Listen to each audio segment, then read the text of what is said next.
Ang paksang talata po ay matatagpuan sa unang Korinto chapter 4 verse 1. Kami mga lingkod ni Kristo ay katiwala ng mga hiwaga ng Diyos. Ganyan ang dapat maging palagay ng Diyos sa akin. Ang katiwala daw po ng Diyos ay nangangahulugan na servant of God.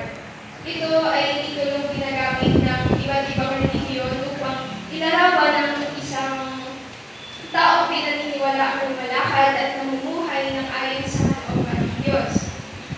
Bagaman mga servant po tayo ng Panginoon, dumaraan at daraan tayo sa iba't ibang pagsubok. Nakakaranas pa rin tayo ng mga hirap at tungkol. Sino po rito ang hindi nakakaranas ng hirap at tungkol? Hindi walang nagtaas. Kasi kung hindi po natin ito nararanasan, hindi po tayo normal.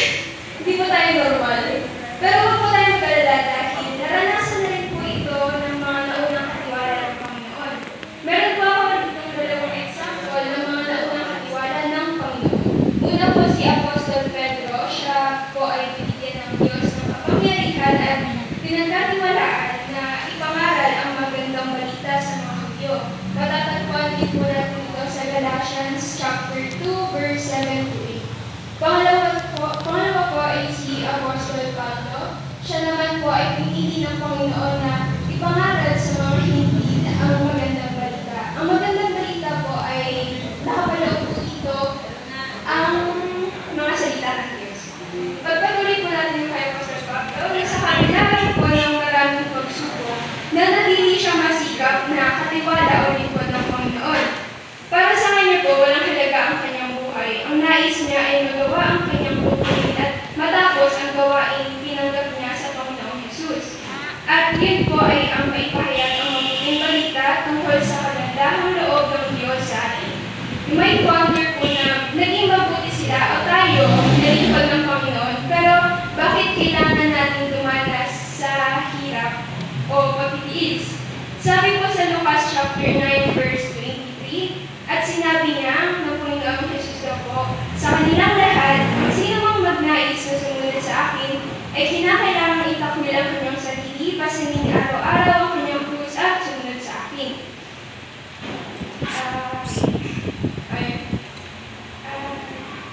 Upang tayo daw po ay maging mabuting tagasunod ni Kristo, marapat daw po natin itakwil ang ating sarili at pasanin araw-araw ang ating krus, upang ang Diyos daw po ay malugod sa atin kung mas titignan natin ang ikabubuti ng iba at pagmamalasakitan ang kapwa ng Panginoon. Sabi po sa Santiago chapter 1 verse 2, consider it your joy, my brothers and sisters, whenever you face trials of many kinds, because you know that the testing of your faith produces perseverance. Sa Tagalog po nito, mga kapatid, mag-alala kayo kapag kayo ay dumaranas ng iba't ibang uri ng pagsubok. Dapat ninyong malaman na maging matatag ang inyong pananampalataya sa pamamagitan daw po ng mga pagsubok. Magtitiis po tayo sa mga pagsubok, ngunit hindi po yan nangangahulugan na tayo ay pababayaan ng Panginoon na siya rin nangako na hindi niya tayo pababayaan at hindi niya tayo pagkukulangin sa anumang mabubuting bagay. Sino po rito ang iniligtas ng Panginoon? Me. Amen daw. You know, church, that when God saves us, we are to serve Him.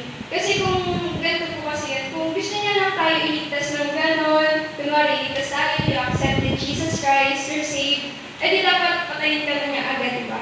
Pero the mere fact that you are still alive, there is a reason, and He wants you to serve Him. Brothers and sisters, let us volunteer in serving God. When we say volunteerism, we do it for the glory of God, hindi sa tao. Pag po kasi sa tao tayo maglilingkod, it will be easy for us to get disappointed. Pero hindi po tayo sa tao naglilingkod. Sino nga po ang pinaglilingkuran natin? Si God. Pero bakit ba natin kailangan mag-volunteer? Una, because of the grace of God. What is grace? Grace is undeserved favor given by God and paid for by Jesus. Hindi natin ito deserve, pero dahil sa grasya ng Panginoon, ibinigay niya si Jesus sa ating pinagos tayo. Number 2, we volunteer because of our gratitude to God. If we are grateful to God for His grace, we are now willing to submit in His ways, and we serve Him with all our hearts. Number 3 po, volunteer because of the gift of God. Yung mga regalo, oras, talents, and treasure to serve even in difficult times. Let us spread the gospel. Hindi lang every Saturday tayo magbabahagian ng salita ng Diyos, kundi sa ating paglabas dito sa simbahan. If you love one another, why don't we share the good news that Jesus died for us to save us? Di ba? That's why, let's continue to show gratitude to the Lord by serving Him with all your heart. We are all imperfect people, but